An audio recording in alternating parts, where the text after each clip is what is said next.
너무 자주 오지요. 1월 달에 왔고 여러분 또 뵀는데 아까 휘청거린 이유는 제가 나이가 들어서 이제 그런 것 같아요. 제가 예전에 섬기던 교회에는 저희 교회에 청년만 한 800명 정도가 있었습니다. 그때 청년이었던 분들 중에 한 명이 여러분 수련회 때 오시는 이서진 목사님이에요. 근데 그때 제가 청년 사역을 하면서 깨달았던 거는 나는 청년 사역을 하면 안 되겠다라고 하는 걸 많이 느꼈어요. 특히 이제 청년들 대상으로 설교하려면은 누가 그러더라고요. 16초에 한 번 정도 웃겨줘야 된다고. 근데 저는 16분이 돼도 이렇게 안 웃을 수가 있어요. 뭐든지 그냥 아무리 웃긴 얘기도 제가 얘기하면은 되게 진지하게 되고 그런데 오늘 여러분에게 설교하는 것도 굉장히 우연이지만 이렇게 청년들에게 하나님께서 뭔가를 말씀하시려고 하시나 보다라는 생각을 하게 됐고, 이번에 사역을 하면서는 물론 다양한 연령층의 제일교포분들 또 선교사님들이 오셨어요. 근데 그 중에는 20대, 30대 분들도 있었습니다. 근데 이 수련회의 목적은 디아스포라로 살아가는 우리들이 내가 정말 누구인지, 하나님께서 왜 우리를 여기에 흩으셨는지 내 정체성을 발견하는 것과 또 그 흩으셨다면 분명히 목적이 있을 텐데 그 목적을 발견하게 하는 것이 이번 캠프의 목적이었거든요. 근데 보니까 한 40, 50대는 정체성 고민이 없어요. 그냥 한국 사람이에요. 그리고 사명도 이미 다 발견했습니다. 그러니까 제가 이 시간을 보낸 후에 내린 결론은 하나님께서 특별히 일본 땅에 있는 한인 디아스포라들 2030에게 하나님께서 뭔가 사역을 하기를 원하시는구나 라는 생각을 많이 하게 됐습니다. 그리고 저는 이제 미국으로 돌아가면은 또 제가 8월 달에 산호세라고 하는 지역에서 그 지역 청년 연합 집회를 섬기게 됐어요. 그러니까 저는 사실 청년들을 좋아한다고 했는데, 저는 좋아하는데 청년들이 저를 안 좋아한다고 생각했는데 하나님께서 또 이 56세 이 나이에 청년들을 위해서 사역하라라고 하는 것이 아닌가 잠시 생각하게 됐습니다. 오늘 여러분과 나눌 이 말씀은 사실 제가 지난번에 왔을 때 여러분에게 이 설교를 하려고 했어요. 근데 전날 김양선 목사님과 또 박 목사님이 저랑 대화를 하면서 디아스포라에 대한 이야기를 해주시면 좋겠다고 해서 제가 전날 갑자기 설교를 바꿨던 기억이 나고, 또 오늘 이 시간에 이 말씀을 여러분에게 전하게 된 것도 제가 계획한 건 아니지만 또 하나님께서 이유를 가지고 계시다 이런 생각을 합니다. 오늘 읽은 본문 말씀 여러분 아시는 이야기죠. 우리가 어려서부터 교회를 다녔었던 분들은 굉장히 익숙한 이야기입니다. 야곱이 야복나루에서 하나님과 씨름해서 환도뼈가 부러졌다, 이런 이야기입니다. 익숙한데 또 많이 들었는데 사실 이 이야기는 쉬운 이야기가 아닙니다. 종교개혁자 마틴 루터는 구약에 있는 많은 성경 구절들 가운데 가장 해석하기가 어려운 구절이 바로 창세기 32장 야복나루 사건이다, 이렇게 얘기를 해요. 이유인즉슨 여기 나오는 야곱과 씨름하는 한 존재가 있는데 본문에서는 그냥 어떤 사람으로 이렇게 나옵니다. 근데 나중엔 야곱이 그를 하나님이라고 불러요. 근데 그에 대한 설명이 아무것도 없습니다. 그래서 야곱과 씨름한 사람이 도대체 누구인지에 대해서, 하나님의 군대 장관인지 아니면 천사였는지 알 길이 없습니다.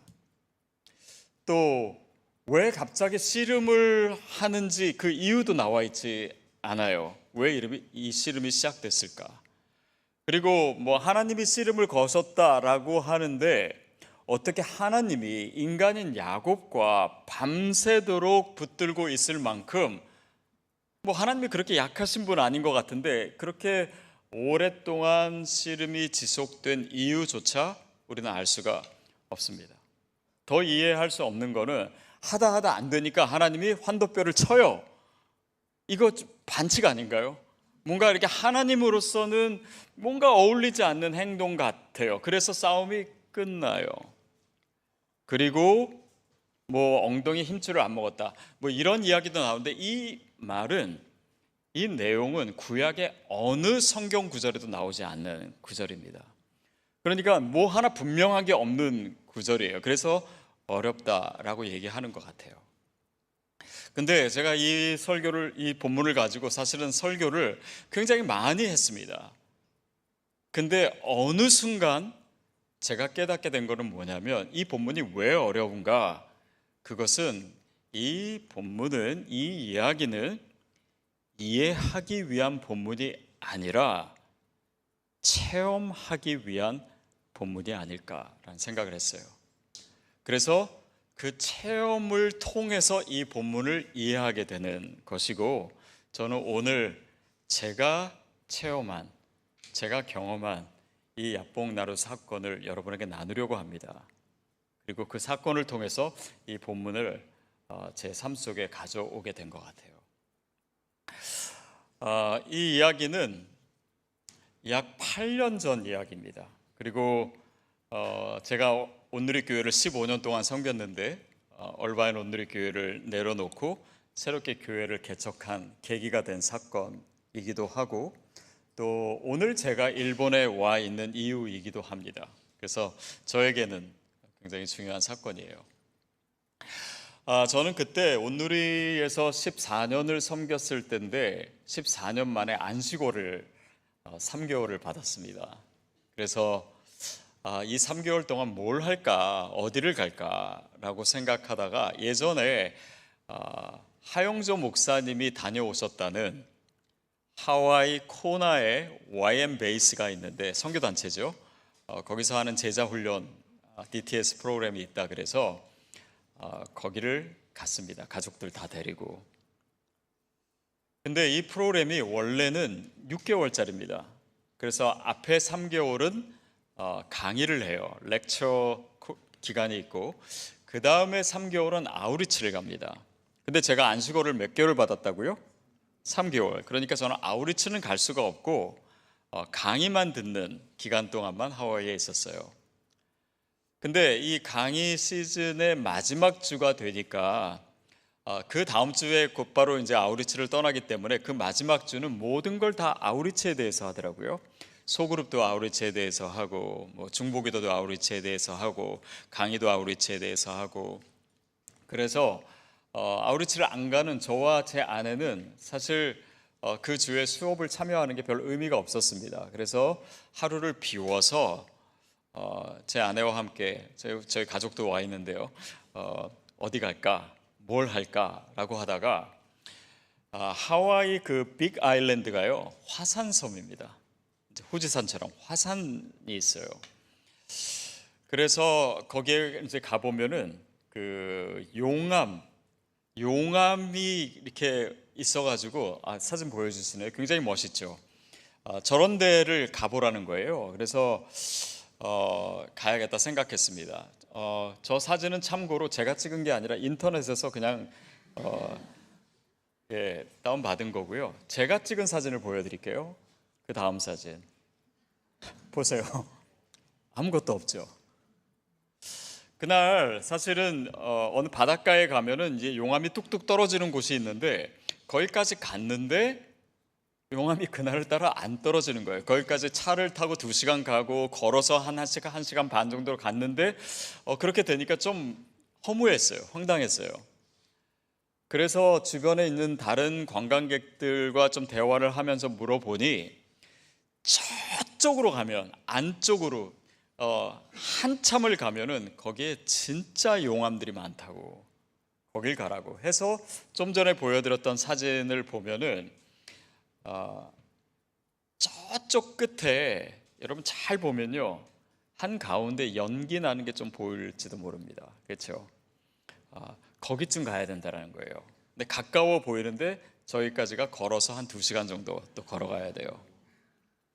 근데 보시듯이 저게요, 다 용암이 녹아서 된 지역이라 다 바위입니다. 까만 바위로 돼 있어요. 그래서 걸어가기가 굉장히 위험해서 뭐 등산화를 신던지 아니면 뭔가 이렇게 장비를 가지고 가야 되는 곳인데, 저는 그런 것도 모르고 옷을 어떻게 입고 갔냐면, 그 다음 사진 보여주세요. 저렇게 간 거예요.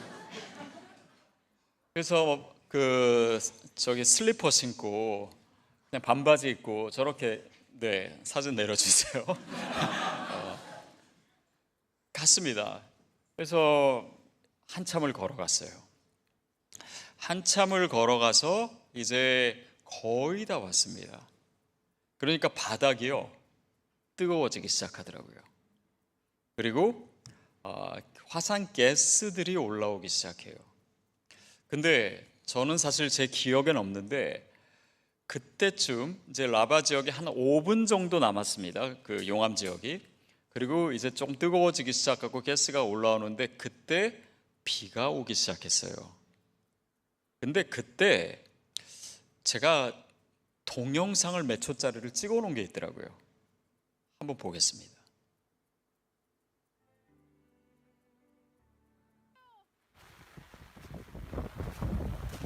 혹시 소리가 안 나나요?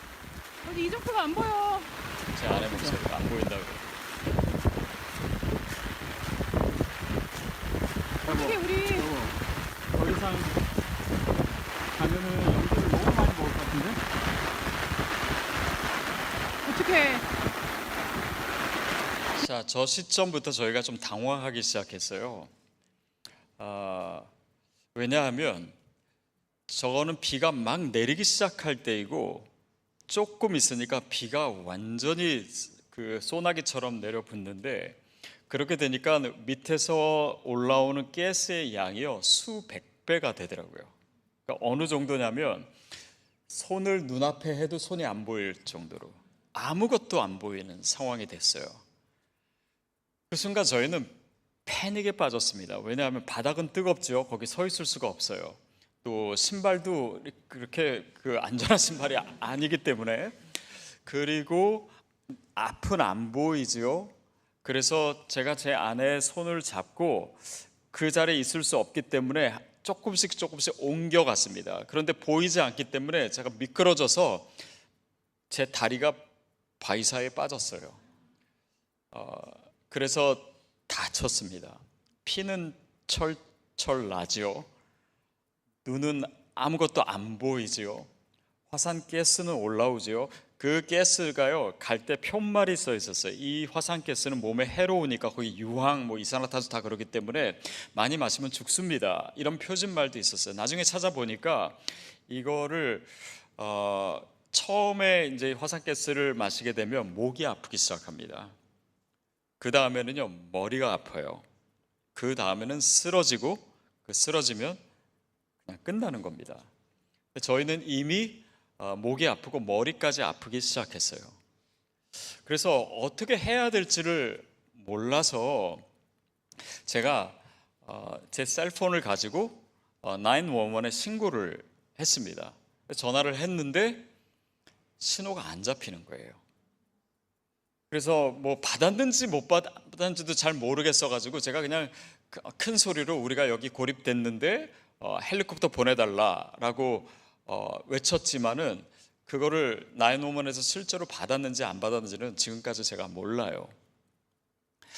자, 그 상황에서 저희가 어떻게 했을까요? 처음에는 좀 침착했습니다. 그러나 침착할 수가 없었어요. 여러분, 뭐 제가 목사고 제 아내가 사모이기 때문에 그런 상황에서 우리가 막 찬송가 부르고 기도하고 이랬을 것 같지만은, 저희는 사실은 정말 공포 가운데 있었어요. 그러다가 제 아내가 그래도 문자를 한번 보내보겠다는 거예요. 카톡으로. 그때 이제 같이 훈련 가운데 있는 수십 명의 사람들이 들어있는 카톡방이 있었거든요. 그래서 제 아내가 우리가 고립됐고 911에 신고해 주세요, 문자를 보냈습니다. 갔을까요, 안 갔을까요? 안 갔습니다. 왜냐면 신호가 잘 안 잡히니까 안 가지요. 근데 그때 포기하지 않고 그때 막 비가 오고 있었는데 제 아내가 이렇게 스카프로 손을 둘둘 말아가지고 이 셀폰을 이렇게 들고 있었어요. 그리고 보니까 또 아직도 안 갔어요. 다시 들고 있고 이걸 여러 번 했습니다. 그러다가 한 번 신호가 살짝 있었는지 이게 간 거예요. 그때 이제 그 카톡방에 반응들이 오는데 뭐 세상에 어머나 뭐 어떡해요 뭐 왜냐하면 하와이에 오래 살고 있는 사람들은 압니다. 거기서 사고가 굉장히 자주 있고 저희가 거기에 그렇게 가기 전에 몇 년 전에 12명이 죽었었대요. 그래서 못 빠져나온다라는 거를 많은 사람들이 예측을 하고 있었어요. 자, 근데 그 문자를 제일 처음 받았던 분이 우리 옆집에 사는 한 조선족 목사님이었어요. 그래서 이 시간에 이제 문자를 너무 많이 여러분이 올리면 이 배터리가 금방 소진될 수 있으니까 저만 소통을 하겠습니다라고 하고 이제 제 아내랑 이제 어렵게 하나씩 소통을 하기 시작했어요. 자, 저희는 911에 신고해 달라고 했습니다. 근데 문제는 이 목사님이 영어를 한마디도 못 하시는 거예요. 그래서 어찌할 바를 모르고 있는데 약 30초 후에 그 집에 누가 문을 두드렸습니다. 노크를 했어요. 문을 열어봤더니 평소에 그 시간에 그 집에 한 번도 와본 적이 없던 한 차이니스 아메리칸 자매가 거기에 온 거예요. 영어를 잘하겠죠. 그래서 너 들어오라고, 우리 대신 전화 좀 걸어달라고. 아마 그 사진도 제가 드린 것 같은데 혹시 사진 있으면 보여주실래요? 없습니까? 네, 그 다음에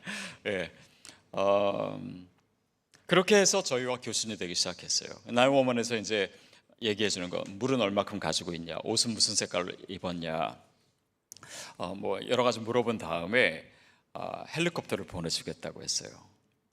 그리고 좀 기다리니까 헬리콥터가 왔습니다. 나중에 들은 얘기지만은 이 하와이 빅 아일랜드 헬리콥터가 딱 한 대가 있대요. 근데 마침 우리가 있었던 그곳에서 굉장히 가까운 한 폭포에서 한 부부가 빠져서 죽었는데 그 구조 작업을 벌이고 있었습니다. 근데 못 찾고 있다가 저희가 고립됐다는 소식을 듣고 헬리콥터가 곧바로 온 거예요.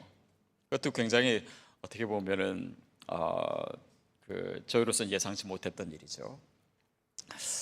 그렇게 해서 왔습니다. 야, 살았다라고 생각해서 있는데 소리는 들리는데 이 화산가스로 가득 구름처럼 아주 짙은 안개로 뒤덮여 있으니까 이 헬리콥터에서 우리를 볼 수가 없는 거예요. 그래서 한참 돌다가 그냥 가버렸어요. 그리고 저희는 완전히 더 절망에 빠졌습니다. 이제는 막 날씨까지 추워지기 시작했어요. 그러다가 다시 왔습니다. 그리고 또 한참을 돌다가 못 찾고 그냥 갔어요. 또 다시 왔습니다. 못 찾고 또 갔어요. 이번엔 4번째 왔습니다. 근데 그 당시에 이게 바닥은 뜨거운데 이제 해가 지기 시작하니까 추워지고 제가 제일 무서워하고 싫어하는 게 추위거든요. 그래서 제가 하나님께 기도했습니다. 하나님, 제발 이 비바람 좀 멈추게 해주세요. 그랬더니 그 기도가 끝나자마자 더 세게 비바람이 부는 거예요. 근데 그 바람이 굉장히 세게 부니까 한 3초 정도 그 바람으로 인해서 이 화산가스 연기가 잠시 한 3초 정도 거쳤습니다. 그리고 바로 그때 위에서 헬리콥터가 우리를 봤어요. 그리고 그 헬리콥터가 내려오고 그 프로펠러가 도니까는 그 연기가 젖혀지고 그리고 저희가 구조됐어요. 이게 한 1시간 40분 정도 만에 벌어진 일입니다. 그리고 나서 이제 헬기를 타고 저희가 구조가 됐는데 저도 이게 무슨 일인가 싶더라고요. 그리고 그날 밤에 굉장히 많은 생각을 하게 됐습니다. 그리고 제가 그 당시에 이제 평소에는 하루에 감사한 제목을 하루에 5가지씩 적었어요. 근데 그날은 100가지를 적었습니다. 정확하게는 109가지를 적었어요. 저 사진 나왔네요. 이 자매님이 이제 차이니스 아메리칸 자매고 저 목사님이 이제 조선족 목사님이었죠. 그래서 하여튼 그 사건이 이제 신문에도 나고 그랬었습니다. 100가지 감사 제목을 적었는데 감사한 게 너무 많더라고요. 그날 저희 아이들을 데려가지 않은 것도 감사하고, 또 저희가 이렇게 고립될 당시에요, 이 하와이 그 캠퍼스에 한 1,700명의 청년들이 와 있었는데 기도 제목을 보내가지고 그때 거기 있는 캠퍼스에 있는 모든 학생들이 저희를 위해서 기도했습니다. 그래서 중보 기도의 능력을 정말 확실하게 경험하게 된 것도 감사하고, 3초 동안 바람이 젖혀질 때, 그 구름이 젖혀질 때 우리가 발견될 것도 감사하고, 또 그 당시 제가 가지고 있는 그 셀폰이 아이폰 7이었습니다. 7부터 방수가 되기 시작했어요. 그래서 그것도 너무 감사하고, 또 그때 제가 쓰고 있던 그 통신사가요, 버라이전이라고 미국에서 사실은 제일 비싼 겁니다. 그래서 좀 비싼 것 같아가지고 제가 행정 목사님한테 요거 다른 걸로 좀 바꾸라고 했는데 행정 목사님이 그거를 잊어버렸어요. 그래가지고 제가 떠나기 오고 그래요, 그러면은 뭐 갔다 와서 합시다 이렇게 했는데, 버라이전인데도 간신히 잡혔으니 다른 걸로 바뀌었으면은 아마도 제 아내의 문자가 안 갔을 거예요.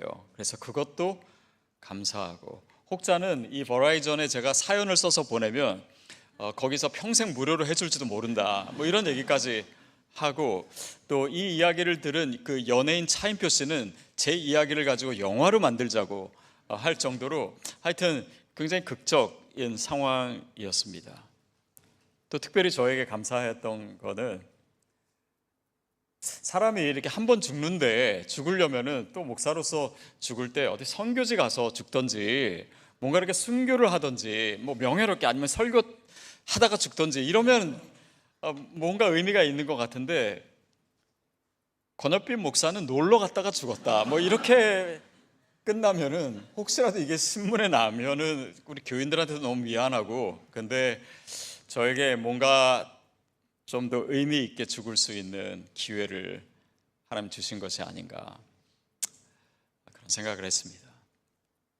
그리고 가장 감사한 것은, 제가 이 시간, 이 사건을 통해서 YM 가면은 계속 하나님의 음성을 듣는 법, 맨날 이런 얘기 하거든요. 근데 그 당시엔 제가 3개월은 있었지만 뭔가 이렇다 할 하나님의 음성을 들은 적이 없었어요. 근데 이 사건을 통해서 누구보다 분명한 하나님의 음성을 들을 수가 있었습니다. 그건 뭐냐면, 첫 번째는 아내 말을 잘 들어라. 왜냐하면 그날 제 아내가 신발 갈아 신고 가라고 했었거든요. 근데 제가 말 안 듣고 갔다가 그렇게 넘어져가지고 다치기나 하고, 그리고 또 뭐 하여튼 뭐 여러 가지로 그런 생각도 들었습니다. 또 제가 막 그 셀폰 그거 안 될 거라고, 문자 안 될 거라고 했는데 결국은 제 아내가 보낸 문자 때문에 저희가 구조받게 된 거잖아요. 그런데 그거보다 더 분명한 음성은 뭐냐면, 바로 그 용암 지역 앞에서 제가 가려고 했던 곳 아닙니까? 그 앞에서 하나님께서 멈춰라고 하신 것으로 해석이 됐어요. 왜냐하면 그 당시에 제가 40대 후반이었는데, 뭐 자세히 얘기하긴 뭐하지만은 그 며칠 전에 제가 서울의 이재훈 목사님한테 전화를 받았어요. 그리고 저를 청빙하기를 원하는 한국 교회와 또 미국 교회 이야기를 나누고 제가 전화를 끊었습니다. 제 머릿속에 굉장히 저의 진로에 대한 생각으로 가득 차 있었어요. 그래서 어쩌면 해석이 그렇게 갈 수밖에 없었는지도 모르겠어요. 그러나 하나님께서 멈춰, stop, 네가 가고자 하는 곳에 가지 말고 내가 원하는 곳에 있어야 된다. 안 그러면 생각해 보세요. 제가 5분 먼저만 들어가서 이 용암지역 한복판에 있었다면 아마 훨씬 더 위험했고, 저는 뭐 제 아내와 함께 거기서 죽었을 가능성이 훨씬 더 높습니다. 5분을 늦게 갔더라면 아마 이런 위기 상황 자체가 없었을 거예요. 그러니까 하나님이 정확한 타이밍에 정확한 위치에서 이 사건을 마치 설계한 것 같은 그런 느낌을 받았습니다. 여러분은 이런 이야기를 듣고 그래 그렇게 뭐 위험에 처할 수도 있고 또 구조받을 수도 있지, 뭐 그런 일 있을 수 있잖아, 뭐 이렇게 생각할 수 있어요. 그러나 여러분, 그게 여러분 얘기가 됐을 때는요 좀 다릅니다. 두려워요. 하나님이 정말 뭔가를 얘기하시기 위해서 그 상황 가운데 두셨다면 내가 그 이야기를 듣지 못하거나 무시해 버렸을 때 하나님이 그 다음에 또 어떤 일을 하실지 모른다는 두려움, 그런 생각이 들더라고요. 그래서 오히려 하나님께 더 귀를 기울일 수밖에 없었습니다. 멈춰였어요. 야곱이 지금 야복나루에서 이제 가나안 땅으로 다시 돌아가고 있습니다. 그 일생을 보면은 자기 꾀를 의지하고 또 자기의 방법으로 말하자면 자수성가한 사람이 야곱이었습니다. 그런데 하나님은 그런 야곱을 그냥 남을 속이기만 하고 자기 장께만 의지해서 살아가고 있는 그 야곱을 통해서는 그 이스라엘 백성을 대표하는 인물로 만드실 수 없었던 거예요. 그에게 어떤 사건이 필요했던 것입니다. 야복나루 사건은 그에게 있어서 멈춰라고 하는 사건입니다. 그가 살아오던 방식으로 또 그가 추구하는 그 방향으로 가지 않기를 하나님께서 원하셨기 때문에 그에게 씨름을 걸어오셨던 거예요. 그리고 그 구절 중에 그 하나님이 이렇게 야곱에게 물으십니다. 27절, 28절 우리 같이 한번 다시 읽을까요? 시작. 내 이름이 무엇이냐? 그가 대답했습니다. 야곱입니다. 그 사람이 말했습니다. 이제 내 이름은 더 이상 야곱이 아니라 이스라엘이다. 내가 하나님과 겨루어 사람들과 겨루어 이겼기 때문이다. 그 사람이, 그 하나님이 야곱에게 물었습니다. 내 이름이 무엇이냐? 야곱입니다. 야곱이 무슨 뜻입니까? 약탈자, 사기꾼, 이런 뜻입니다. 그 말은 야곱의 인생을 대변하는 그런 의미였죠. 야곱이 그렇게 자기의 꾀만 의지하면서 삼촌 라반을 속이고 그렇게 자기의 것을 챙기는 그런 삶을 살았습니다. 그런데 네 이름을 이제부터 이스라엘이라고 하는 것은 어떤 의미입니까? 여러분, 이스라엘이 무슨 뜻입니까? 아마 여러분이 익숙하지 않을 거예요. 잘 모르실 수 있어요. 왜냐하면 학자들 사이에도 이스라엘이라고 하는 의미가 정확히 무엇인지 아직도 논쟁 중입니다. 그러나 공통되는 거 하나는 무엇이냐면 하나님이 다스리신다라고 하는 의미예요. 결국 야곱의 인생에 있어서 하나님은 주인이 되고자 하셨던 것입니다. 자신을 의지하는 것이 아니라 오직 하나님을 의지하는 인생으로 만드시길 원하셨던 거예요. 그래서 그의 환도뼈를 치신 것이 아닌가 싶습니다. 결국 야곱의 정체성을 바꾸시기를 원하셨던 거예요. 네 인생에 있어서 진짜 주인이 누구냐? 너 인생에 있어서 누가 너를 다스리고 있느냐? 오늘 저와 여러분에게도 하시는 말씀일 수 있습니다. 저도 그 당시를 생각하면 물론 저도 목회를 하고 있었고 뭐 특별한 죄를 짓거나 그러지는 않았을지라도 제 머릿속에 너무나 인간적인 생각이 많았고 내 인생에 있어서 내가 목표하는 것이 조금만 더 가면 된다라고 하는 상황 가운데 있었습니다. 그러나 하나님께서는 네가 이루고자 하는 것이 네 인생의 목적이 아니다라고 말씀하셨어요. 여러분에게는 어떻습니까? 때로는 하나님이 저와 여러분에게 멈춰라고 얘기하십니다. 네가 원하는 곳에 가면 너는 죽는다. 그것이 우리의 어떤 진짜 물리적인 생명을 의미하는지 아니면 나의 영적인 생명인지 아니면 내 인생의 목적과 사명을 얘기하는 건지는 모르겠어요. 그러나 여러분에게 멈춰라고 얘기하실 때 멈추셔야 합니다. 아니면 죽습니다. 그래서 하나님께서 야곱에게 새로운 이름을 주셨어요. 그리고 야곱이 묻습니다. 29절, 30절 시작. 야곱이 말했습니다. 주의 이름을 말씀해 주십시오. 그가 대답했습니다. 어찌 내 이름을 묻느냐? 그가 거기에서 야곱을 축복했습니다. 거기에서 야곱은 하나님의 이름을 묻습니다. 근데 하나님이 가르쳐 주시지 않아요. 그것이 너에게 중요한 것이 아니라고 말씀하시는 것 같아요. 저는 그 당시에 너무나 교만하게도 제가 다른 사람보다 좀 더 하나님의 이름을 잘 안다라고 생각했습니다. 어떻게 발음하는지 알고, 어떻게 쓰는지 알고, 어떻게 활용하는지 알고, 제가 공부를 조금 더 오래 했기 때문에, 신학교 교수였기 때문에 뭔가 하나님의 이름을, 내가 하나님을 잘 안다라고 생각했어요. 그러나 그것은 아는 것이 아니었습니다.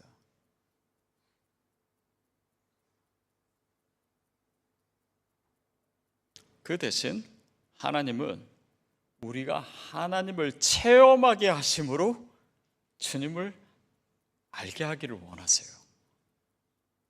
어쩌면 여러분 삶에 이미 일어난 사건일 수 있습니다. 아니면 지금 우리가 처해 있는 이 화산의 사건과 같은 어려운 일일 수 있습니다. 여러분의 고민일 수 있습니다. 여러분을 좌절하게 하고 여러분을 하여금 절뚝거리게 만들었던 그런 일들이 있을 수 있습니다.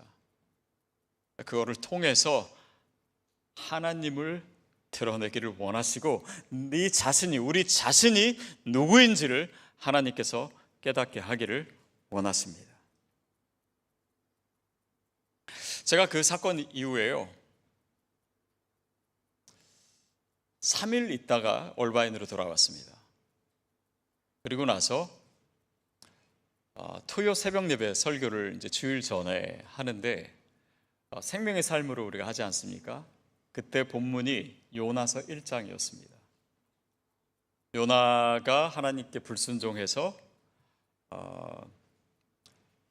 그 배를 타고 가다가 풍랑을 만났죠. 그래서 선원들이 이 풍랑이 어찌 된 일입니까?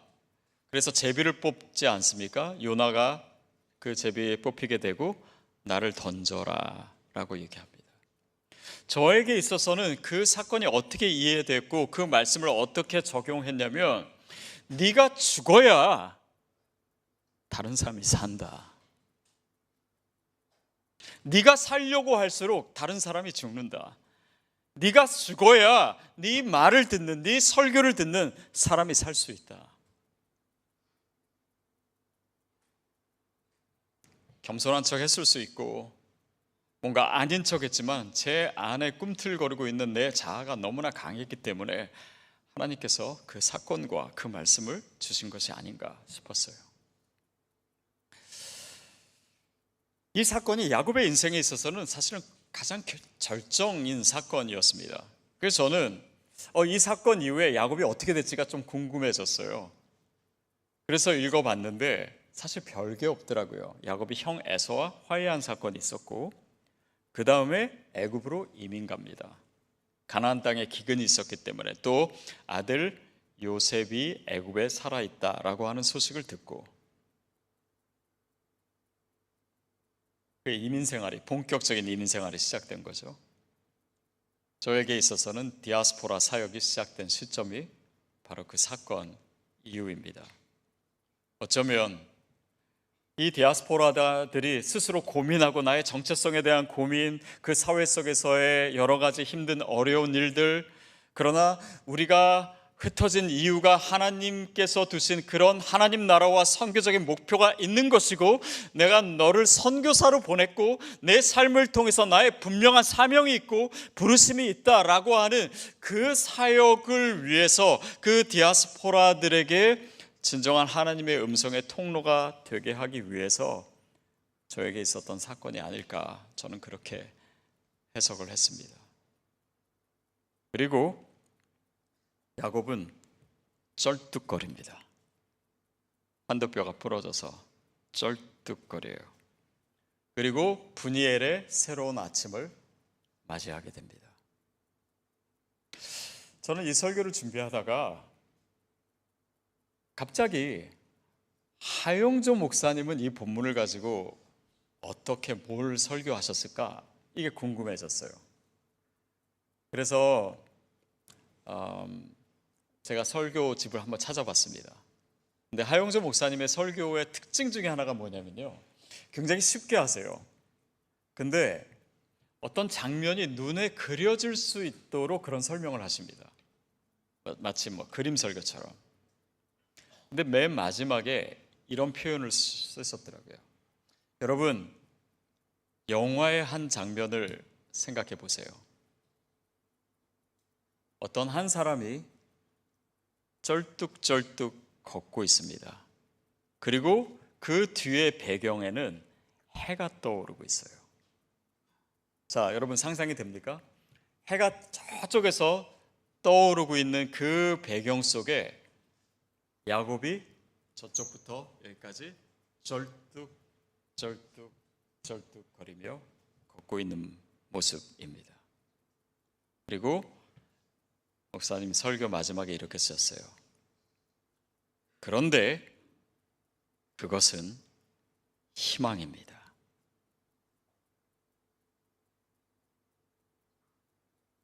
그것은 희망입니다. 어쩌면 우리 삶에 있었던 사건 때문에 우리 쩔뚝거릴 수 있습니다. 저도 그때 다리가 다쳐가지고 한동안 쩔뚝거리면서 다녔습니다. 그리고 이 사건이 생각이 났어요. 우리 삶에 있는 여러 가지 상황, 어려움, 또 일본에 살고 있다라고 하는 이 내 현실, 이것이 쩔뚝거리는 상황일 수 있습니다. 그러나 우리의 정체성에 그 쩔뚝거림이 포함되어 있어요.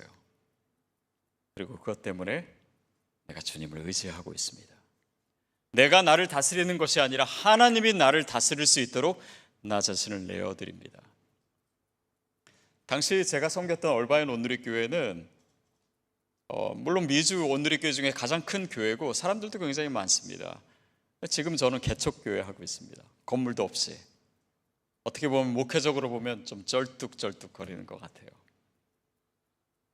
또 여러 가지 이 개척교회의 상황을 저도 다 통과를 할 수밖에 없었죠. 여러분 삶에도 나를 쩔뚝거리게 하는 것이 있을 수 있습니다.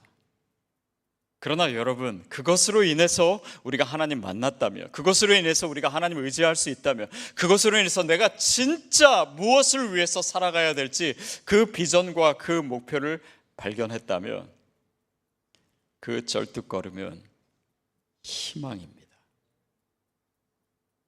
하나님이 저와 여러분을 통해서 하시려고 하는 일들은 어쩌면 우리가 지금까지 경험한 거에 비해서 내가 기대하거나 내가 상상하는 것보다 훨씬 더 놀라운 일일 수 있습니다.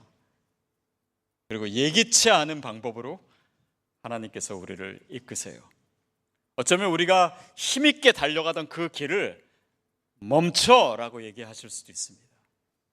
그때 내가 누구인지, 내가 진짜 누구인지, 내가 정말 누구를 의지하고 있는지, 정말 하나님이 내 삶에 진짜 하나님이 되셨는지, 그리고 나를 옮기신 이유, 나를 애굽으로 옮기신 이유, 여러분이 이 땅에 살고 있는 이유, 또 여러분의 삶에 이 많은 일들이 가리키는 곳이 과연 어느 방향인지 무엇인지를 생각할 수 있게 만든 사건이라면 그 사건은 희망입니다. 그리고 그것을 저와 여러분이 꼭 발견할 수 있게 되기를 바라요.